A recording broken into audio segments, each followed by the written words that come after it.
दोस्तों, अगर आपसे इस कहानी का कोई भी भाग छूट गया है तो आप हमें कमेंट में ज़रूर बताइएगा। मैं उसका लिंक कमेंट बॉक्स में दे दूंगी। वसुंधरा अपनी सूनी निगाहों से उसे देखते हुए बोली, जानते हैं आप, जब मैं पहली बार हॉस्पिटल गई तो डॉक्टर मुझे किस तरह की निगाहों से देख रही थी, ऐसे जैसे मैंने ना जाने कितने बड़े गुनाह किए हों। जैसे मेरे पेट में पलने वाला बच्चा कोई गंदगी हो। और जानते हैं वो मुझे ऐसे क्यों देख रही थी? क्योंकि उसकी नज़रों में तो मैं शादीशुदा ही नहीं थी। क्योंकि ना तो मेरे साथ मेरा पति था, ना उसकी निशानियाँ और ना ही उसके घर वाले। मेरे पास तो कुछ भी नहीं था ठाकुर साहब, कुछ भी नहीं, सिवाय अपनी बुरी किस्मत, खाली हाथ और उस बच्चे के अलावा। यहाँ अकेली थी मैं अपने बच्चे के साथ में।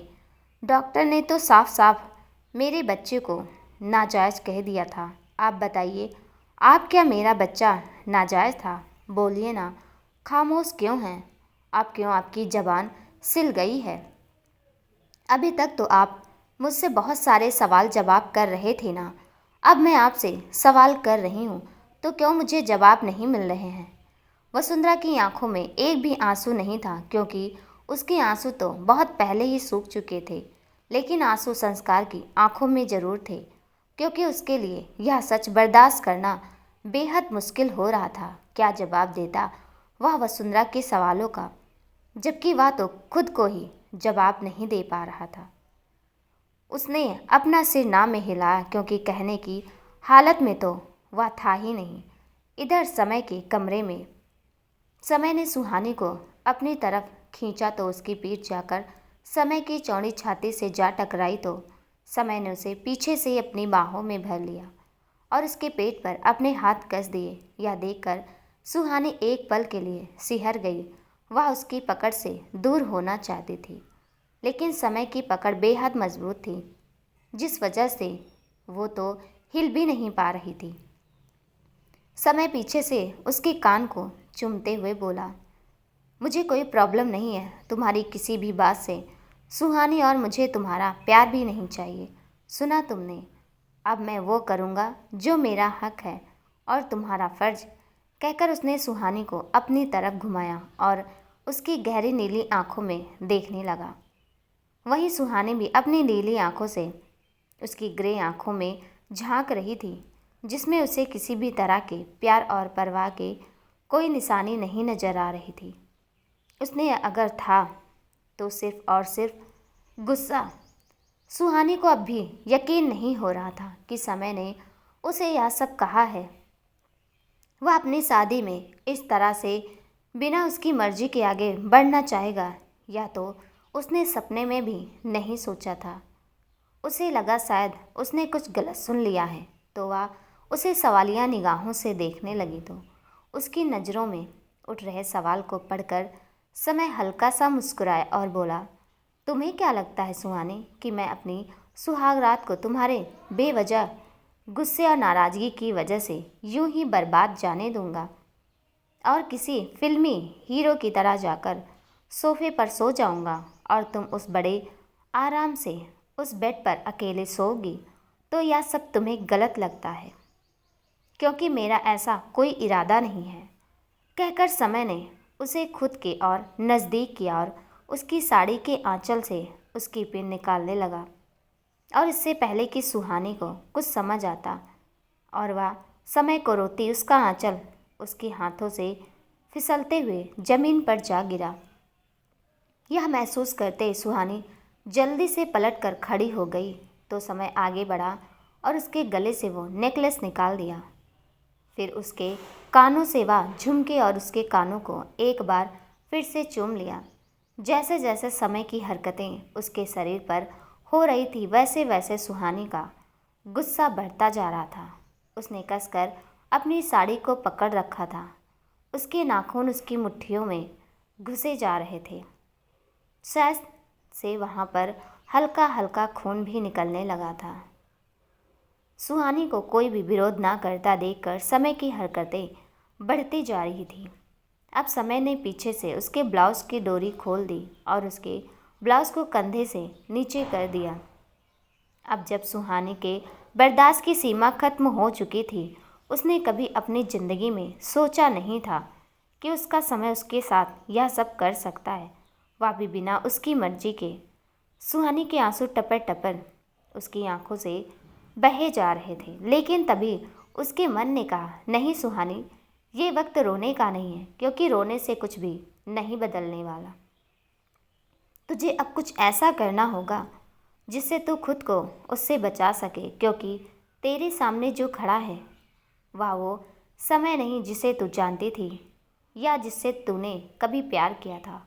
यह तो कोई और ही है। यह समय ठाकुर है जो अपना हक लेने से आज रुकेगा नहीं, क्योंकि तू उसके लिए कोई दोस्त नहीं बल्कि उसकी कानूनन पत्नी है, जिस पर उसका पूरा अधिकार है और इसे सिवाय अपने अधिकार जमाने के और कुछ नहीं आता। इधर फार्म हाउस में वसुंधरा ने संस्कार से कहा, हाँ सही कह रहे हैं, आपकी वह बच्चा नाजायज़ नहीं है। वह तो उस रात की निशानी था जिसे आप गलती कहते हैं, और मैं प्यार, लेकिन आपने खुद ही उस रात को, उस प्यार की निशानी को नाजायज़ करार दे दिया। और जानते हैं ऐसा क्यों हुआ? क्योंकि आपने मेरा साथ नहीं दिया।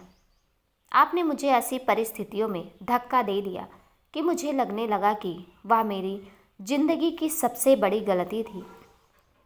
आप पर भरोसा करना, आपका साथ देना और आपके साथ वो रात बिताना मेरी ज़िंदगी का सबसे बड़ा गुनाह बन गया। जो रात एक पति पत्नी के जीवन में सबसे खूबसूरत रात होती है, उस रात को अपने में आपने मेरे जीवन की सबसे भयानक रात बना दिया। और यह सब कुछ हुआ सिर्फ और सिर्फ आपकी वजह से। आखिरकार वह चिल्ला ही पड़ी थी। उसके दिल के कोने में जो इतने सालों का गुबार दबा हुआ था, वह आखिरकार संस्कार के सामने फट ही पड़ा। मैं ऐसा कुछ नहीं चाहता था धरा, प्लीज़ मेरा विश्वास करो। बड़ी मुश्किल से संस्कार के मुंह से यह शब्द निकले।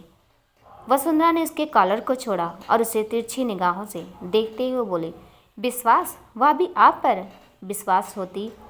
विश्वास ही तो किया था मैंने आप पर। कहते कहते वो जो अब तक खुद को इतना मजबूत दिखा रही थी, आखिरकार रो ही पड़ी। लेकिन फिर उसने खुद ब खुद बड़ी ही बेदर्दी से अपने आंसुओं को पोंछा, लेकिन फिर से उसके आंसू बह निकले और वह आगे बोली, मैंने आप पर इतना भरोसा किया कि आपको बिना कुछ सोचे समझे खुद को पूरी तरह से समर्पित कर दिया, लेकिन आपने क्या किया? आपने मेरे साथ खिलवाड़ किया, मेरे दिल के साथ खिलवाड़ किया, मेरे जिस्म के साथ खिलवाड़ किया। और जब आपका मन उस खिलवाड़ से भर गया तब आप मुझे छोड़कर चले गए। मेरे वजूद को, मेरे दिल को, मेरी आत्मा को, सबको टुकड़ों में बिखेर कर चले गए आप। और जब आप चले गए थे तो आप अब वापस से क्यों आए हैं ठाकुर साहब? क्यों नहीं है मुझ में हिम्मत अब एक बार फिर से टूटने की? संस्कार की आंखों में अब भी ढेर सारे सवाल थे, क्योंकि उसे यह तो पता चल चुका था कि वह प्रेग्नेंट थी। लेकिन अगर वह प्रेग्नेंट थी तो क्या घर में किसी को भी इस बारे में नहीं पता? क्योंकि उसने तो कभी इस बात का जिक्र किसी के भी मुंह से नहीं सुना, या फिर घर वालों ने जानबूझकर ये सच उससे छुपाया। और अगर वह प्रेग्नेंट थी तो वह बच्चा कहाँ है? क्या हुआ उसके साथ? वह सब कुछ जानना तो चाहता था, लेकिन उसमें सवाल करने की भी हिम्मत नहीं थी। लेकिन उसकी आंखों में वह सारे सवाल नजर आ रहे थे जिन्हें वसुंधरा देख पा रही थी। वसुंधरा ने जमीन पर बैठकर अपने घुटनों को मोड़ा और फिर अपनी बाहें अपने घुटनों के इर्द गिर्द लपेटकर अपने घुटनों पर अपना चेहरा रख दिया और खोई हुई सी बोली, अरे आप तो अभी से इतने ज़्यादा दुखी हो गए। अभी तो मैंने आपको कुछ बताया ही नहीं है। अभी से इतना भी परेशान मत होइए ठाकुर साहब, क्योंकि यह मेरी परेशानियों का अंत नहीं था, बल्कि यह तो मेरी परेशानियों की शुरुआत थी। आप मुझे अकेला नहीं छोड़कर गए थे, बल्कि मेरे सर पर छोड़कर गए थे ढेर सारी परेशानी और मुसीबतें। इतना सब होने के बावजूद भी मेरी बदकिस्मती ने मेरा साथ नहीं छोड़ा। मेरी बदकिस्मती तो मेरी खुशियों के साथ साथ मेरे अजन्मे बच्चे को भी निगल गई। मैं तो उसे अभी अच्छे से महसूस भी नहीं कर पा रही थी। उसे देखना तो बहुत दूर की बात रही और मेरी बदकिस्मती का काला साया मेरे बच्चे को भी निकल गया। मेरा बच्चा मुझसे दूर हो गया। वह मुझे छोड़कर हमेशा के लिए चला गया। यह सुनते ही संस्कार तो निढाल सा होकर जमीन पर पसर गया। उसे तो यकीन नहीं हुआ कि वसुंधरा जो कह रही है और वह सच है भी या नहीं। उसके लिए तो अब तक इस सच पर यकीन करना ही मुश्किल हो रहा था कि वह कभी प्रेग्नेंट भी हुई थी, वो भी बिना उसकी जानकारी के, और उस पर से उसके एबॉर्शन का इतना बड़ा सच। यह सच तो उसकी ज़िंदगी का सबसे भयंकर सच था। वसुंधरा रोते हुए ही अपनी बात कही जा रही थी और संस्कार तो बेसोच सा होकर सब कुछ खामोश होकर सुने जा रहा था। वसुंधरा बिलखते हुए बोली, मैंने अपना बच्चा खो दिया ठाकुर साहब। मैंने अपनी सांसें खो दी। मैंने अपने अंदर धड़कते हुए उस छोटे सी नन्ही सी मासूम जान को खो दिया, जो मेरे जिस्म का एक टुकड़ा हिस्सा था, अटूट हिस्सा था। वो रात, वह भयंकर रात जब पूरे शहर में तूफान आया हुआ था। तब एक तूफान मेरी ज़िंदगी में भी आया और वो तूफान मेरी ज़िंदगी की सारी खुशियों को भी अपने साथ ले गया। मेरा बच्चा, वह रात, वह खून से लथपथ मेरा जिस्म, कहकर वो अपने दोनों हथेलियों को अपने चेहरे के सामने लाई और उन्हें ऐसे देखने लगी जैसे उन पर अब भी खून लगा हुआ हो। और फिर वह अपने उन्हीं हाथों को अपने चेहरे पर रखकर जोर से रो पड़ी। और यह सब सुनकर वह तो अपनी जगह पर जम ही गया था। उसने तो ना कुछ कहने की सुध थी और ना ही किसी और चीज़ की। वो तो बस रोए जा रहा था, क्योंकि इसके अलावा अब और कुछ कर भी नहीं सकता था।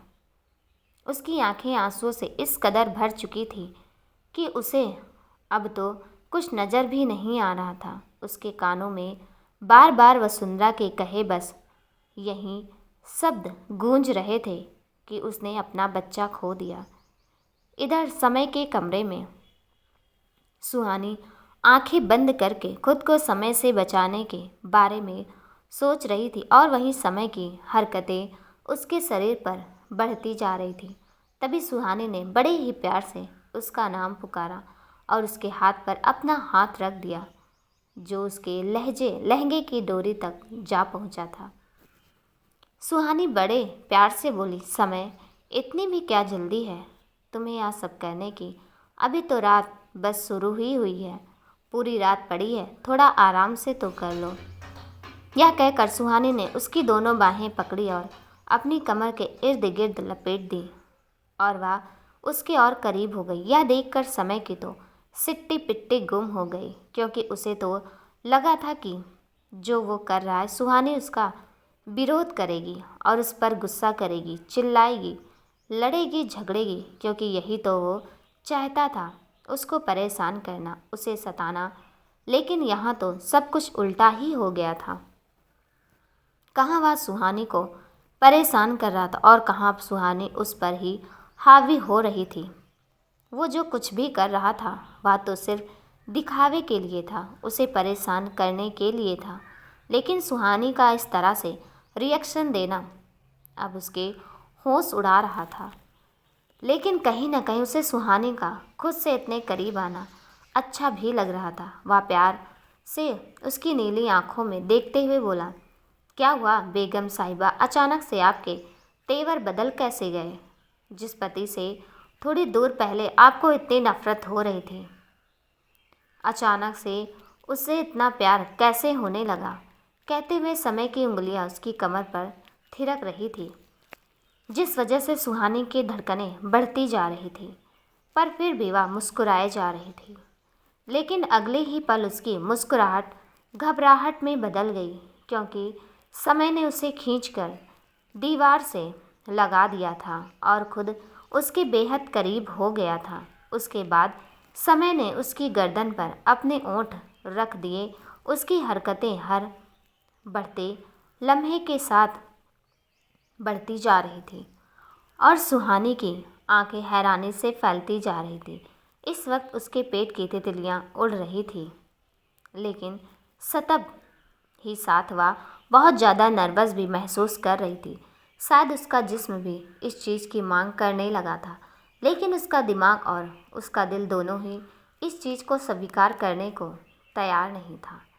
कुछ पल ही बीते थे कि तभी समय ने महसूस किया कि सुहानी ने उस पर अपनी बातें कस कर दी, और वो भी शायद उसकी बाहों की गर्माहट में पिघलने लगी है। यह देखकर समय के ओंठों पर मुस्कुराहट आ गई और उसकी हरकतें भी बढ़ गई।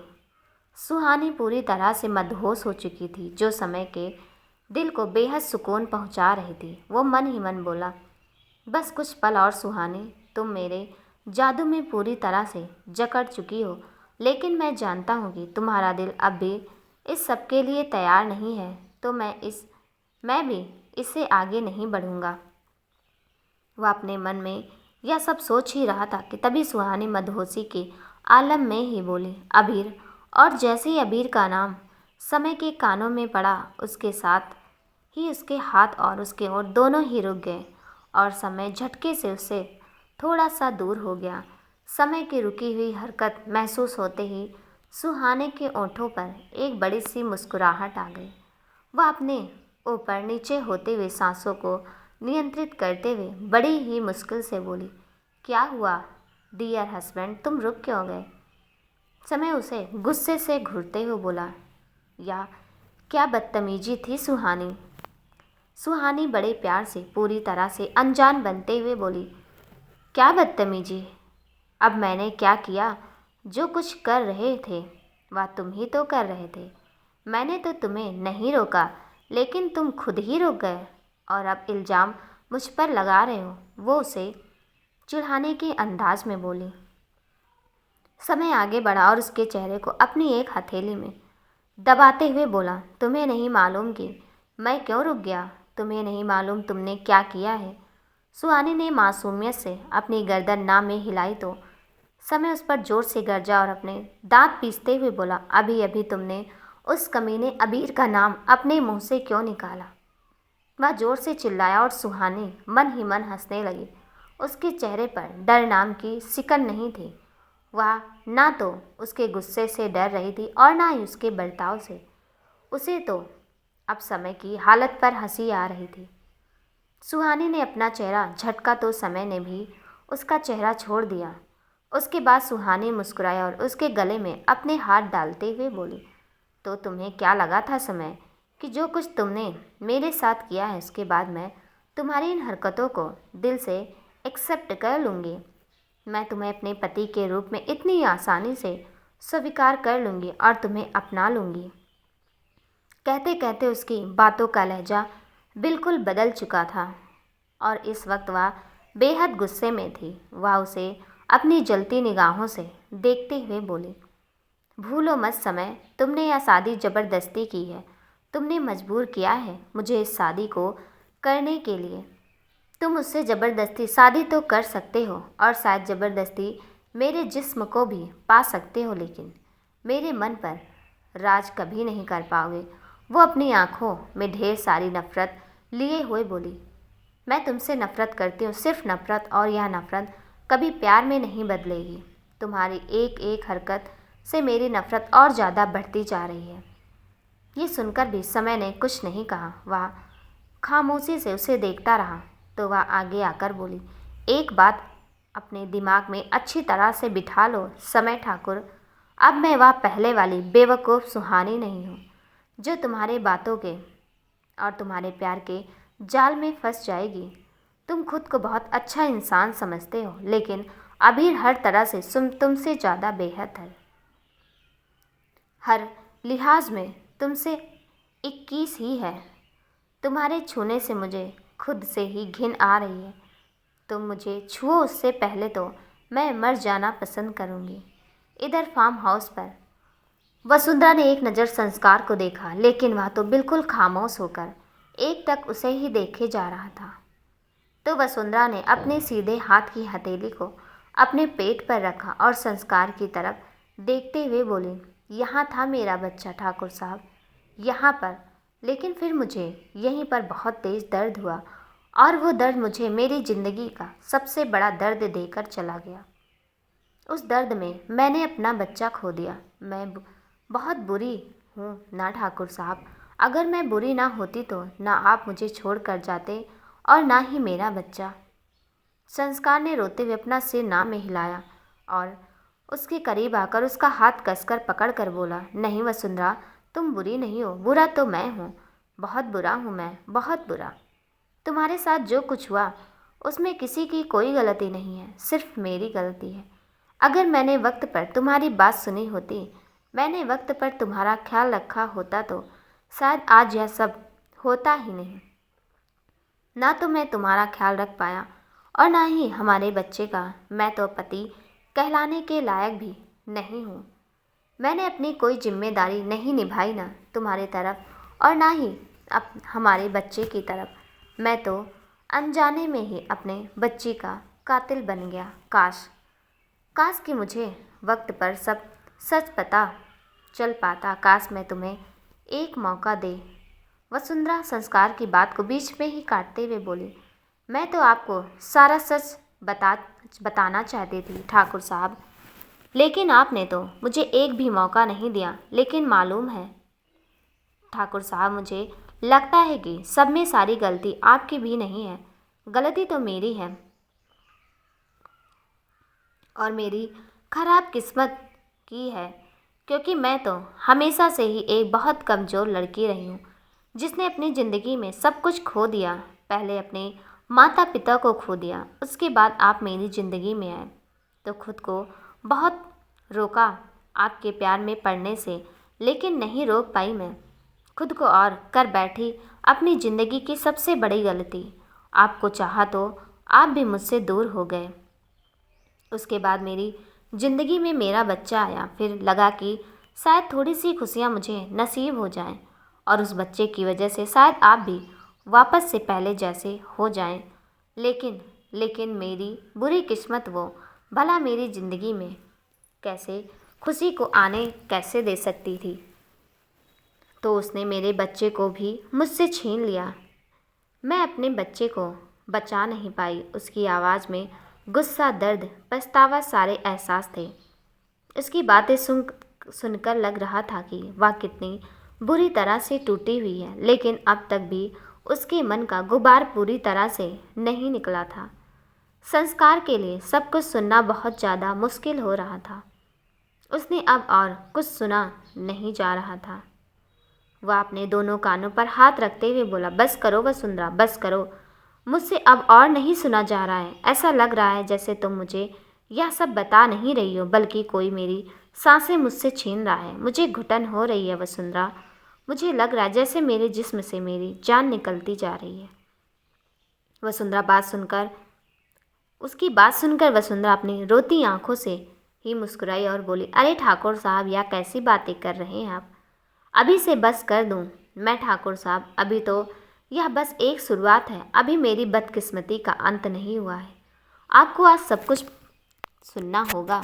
सोचिए ज़रा, सिर्फ ये सब सुनने से आपको इतनी तकलीफ़ हो रही है तो मैंने तो यह सब कुछ खुद पर बर्दाश्त किया है, तो मेरे लिए यह सब बर्दाश्त करना कितना मुश्किल रहा होगा। यह सुनकर संस्कार ने हैरानी से उसे देखा और बोला, अब और भी कुछ बाकी है क्या धरा? सब कुछ तो खत्म हो चुका है, अब और क्या कहना चाहती हो? वसुंधरा अपनी जगह से खड़ी हुई। उसने अपने दोनों हथेलियों से अपने चेहरे पर फैले हुए आंसुओं को पोंछा और अपनी आवाज़ को थोड़ा सा सख्त करते हुए बोली, जानते हैं, आप जब मैं प्रेग्नेंट हुई थी तब मेरी उम्र सिर्फ और सिर्फ 17.5 साल की थी। डॉक्टर ने मुझे शुरू में ही बता दिया था कि मेरी प्रेगनेंसी बहुत ज़्यादा रिस्क होने वाली है, क्योंकि मेरा यूट्रस आम लड़कियों के जैसा नहीं है। वह थोड़ा कमज़ोर है, जिस वजह से हो सकता है कि मैं यह बच्चा 9 महीने तक कैरी ही ना कर पाऊँ। लेकिन यह सब जानने के बावजूद भी मैंने इस बच्चे को रखना चाहा। जानते हैं क्यों? संस्कार ने उसकी तरफ सवालिया निगाहों से देखा तो वह आगे बोली, क्योंकि मुझे लगा था कि शायद यह बच्चा हम दोनों के रिश्ते को बचाने की आखिरी कड़ी है। इसलिए मैंने उस बच्चे को ज़िंदगी को अपनी ज़िंदगी से ज़्यादा ज़रूरी समझा, उसे अपनी आखिरी सांस तक बचाना भी। लेकिन देखिए ना, बदले में मुझे कुछ भी नसीब नहीं हुआ और मैं खाली हाथ थी और खाली हाथ ही रह गई थी। वसुंधरा संस्कार के पास आई और उसका हाथ पकड़कर उसे खड़ा किया और उसे देखते हुए बोली, आप उस रात मेरे करीब किस लिए आए थे यह मैं अच्छे से समझ गई हूँ ठाकुर साहब, और अब तो आपकी और मेरी शादी कानूनी तौर पर भी हो गई है। अधिकार तो आपके पहले भी मुझ पर थे, लेकिन अब तो पूरी तरह से आपको मुझ पर अधिकार मिल गए हैं। अब आप जो चाहें मेरे साथ वो कर सकते हैं। आपके सामने खड़ी हूँ मैं और इस सब के लिए तैयार भी हूँ। संस्कार नासमझी से उसकी तरफ देखे जा रहा था और उसकी कही हुई बातों को समझने की कोशिश कर रहा था। जब वसुंधरा ने संस्कार को खुद की तरफ इस तरह से देखता पाया तो वह उसे सब कुछ एक्सप्लेन करते हुए बोले, इस तरह से मुझे मत देखिए ठाकुर साहब, और चिंता भी मत कीजिए। आपने भले ही मुझसे मेरे सारे अधिकार छीन लिए हैं, लेकिन मैं आपकी तरह नहीं हूँ। मैं आपसे आपका कोई अधिकार नहीं छीनूंगी। आज हमारी सुहाग रात है और मेरी तरफ से आपको पूरी इजाज़त भी है। तो अब आपको वो करना चाहिए जो आज की रात हर पति अपनी पत्नी के साथ करता है। आफ्टर ऑल आपकी पत्नी जो हूँ मैं। कहकर वसुंधरा ने अपनी बाहों को उसके गले में डाल दिया तो संस्कार ने भी उसे कसकर अपनी बाहों में भर लिया और फूट फूट कर रो पड़ा। उसे समझ नहीं आ रहा था कि वो वसुंधरा से क्या कहे और क्या नहीं। कहने के लिए उसके पास बहुत कुछ था, लेकिन आज तो उसके शब्द ही खत्म हो गए थे। ऐसा लग रहा था जैसे उसकी जुबान आज वसुंधरा को मिल गई है, क्योंकि वसुंधरा आज जो कुछ भी कह गई थी, इतना तो उसने उसे अब तक 4 सालों में कभी बोलते हुए सुना ही नहीं था। धीरे धीरे करके संस्कार की पकड़ वसुंधरा पर कसने लगी तो वसुंधरा ने झटके से उससे खुद को छुड़ाया और उसे हल्का सा दूर करते हुए बोली, लेकिन आप मेरे करीब आए उससे पहले मैं आपको एक बहुत ज़रूरी बात बताना चाहती हूँ। संस्कार उसे अपना हाथ दिखाते हुए बोला, बस धरा, मैं और कुछ नहीं सुनना चाहता हूँ, क्योंकि इससे ज़्यादा सुनने की मुझ में हिम्मत नहीं है। कहीं ऐसा ना हो कि यह सब सुनकर पागल हो जाऊं। वसुंधरा फीका सा मुस्कुराते हुए बोली, बस अब थोड़ी देर और ठाकुर साहब, बहुत ज़्यादा नहीं बचा है। अब मेरे पास आपको बताने के लिए थोड़ी सी बात है, और है बस वो, और सुन लीजिए, उसके बाद ही कोई फैसला लीजिएगा। संस्कार ने अपनी आंखें बंद कर ली तो वसुंधरा को जैसे इजाज़त मिल गई और वह अपनी बात को जारी रखते हुए बोली, हर मर्द की शादी सिर्फ 2 वजह से करता है। एक तो उससे औरत के जिस्म पर अधिकार मिल जाता है और दूसरा अपना वंश चलाने के लिए औलाद। मुझसे शादी करके आपको पहली चीज़ तो मिल जाएगी, लेकिन दूसरी चीज़ शायद कभी ना मिल पाए। यह सुनकर संस्कार ने झट से अपनी आंखें खोली और बेयकीनी से उसके चेहरे को देखने लगा, तो वो भी उसकी गहरी काली आंखों में देखते हुए बोली, हाँ, मैं सच कह रही हूँ ठाकुर साहब, आपको मुझसे दूसरी चीज़ कभी नहीं मिलेगी। जानते हैं क्यों? यह सुनकर संस्कार ने अपनी गर्दन ना में हिलाई तो वसुंधरा एक कड़वाहट भरी मुस्कान मुस्कुराते हुए बोली, क्योंकि मेरा यूट्रस तो पहले से ही कमज़ोर था और उस मिसकैरेज की वजह से वो इस तरह से डैमेज हुआ है कि फ्यूचर में मेरे माँ बनने की चांसेस ना के बराबर हैं। और अगर मैं गलती से प्रेग्नेंट हो भी गई तो कोई ज़रूरी नहीं है कि मैं उस बच्चे को पूरे 9 महीने तक अपने कोख में पाल भी पाऊँ। और अगर मुझ पर किस्मत ज़्यादा मेहरबान हुई, वैसे तो होगी नहीं, लेकिन फिर भी 1% अगर किस्मत की मेहरबानी से किसी तरह से यह 9 महीने निकल भी गए तो यह तो वह बच्चा बचेगा या फिर मैं। वैसे ज़्यादा चांसेस तो मेरे ही बचने के हैं, मतलब चाहे परिस्थिति कोई भी हो। कुल मिलाकर आपको आपका वारिस, आपकी अपनी औलाद तो नहीं मिल पाएगी। वह मुस्कुराते हुए बोली थी, लेकिन उसके चेहरे पर और कोई भी गम नहीं था और ना ही अब उसकी आंखों में आंसू थे, और संस्कार की आंखों से आंसू रुकने का नाम ही नहीं ले रहे थे। ना जाने आज किस्मत उसकी कौन सी परीक्षा ले रही थी जो खत्म होने का ही नाम नहीं ले रही थी। जब से वसुंधरा ने उसे सच बताना शुरू किया था तब से उसे लग रहा था कि जैसे अब तो वसुंधरा का सच खत्म होगा, अब तो खत्म होगा। लेकिन यह सच की लड़ी कितनी लंबी थी जो खत्म ही नहीं हो रही थी। संस्कार तो बिल्कुल सन्न होकर खड़ा था, ना तो वह कुछ कह पा रहा था और ना ही कोई रिएक्शन दे पा रहा था। वसुंधरा ने ऐसे उसे गुम खड़ा देखा तो उसे हिलाते हुए बोली, तो बताइए ठाकुर साहब, अब आप मेरी तरफ कदम बढ़ाएंगे या फिर मैं ही आपकी तरफ कदम बढ़ा दूं? आफ्टर ऑल आज हमारी सुहाग रात जो है, तो आज हम दोनों के बीच में भी तो वो सब होना चाहिए ना जो हर आम पति पत्नी के बीच में होता है। वसुंधरा ने दोबारा से संस्कार से सवाल किया, जबकि संस्कार तो अब तक उन शब्दों में ही उलझा हुआ था जो उसने अब तक उससे कहे थे। वह उसे अपने आंसू भरे चेहरे के साथ अपनी उदास आंखों से देख रहा था, तो वसुंधरा उसे देखकर तिरछा मुस्कुराई और उसके इर्द गिर्द चक्कर लगाते हुए बोली, अरे आप तो खामोश खड़े हैं, समझ गई मैं। आपको समझ नहीं आ रहा कि अब आपको क्या करना चाहिए। वैसे मानती हूँ कि आज सुहाग रात है हमारी और हम दोनों पति पत्नी भी हैं, लेकिन क्या हम आम पति पत्नी हैं? वसुंधरा ने संस्कार को देखकर अपनी भौहें उचकाई।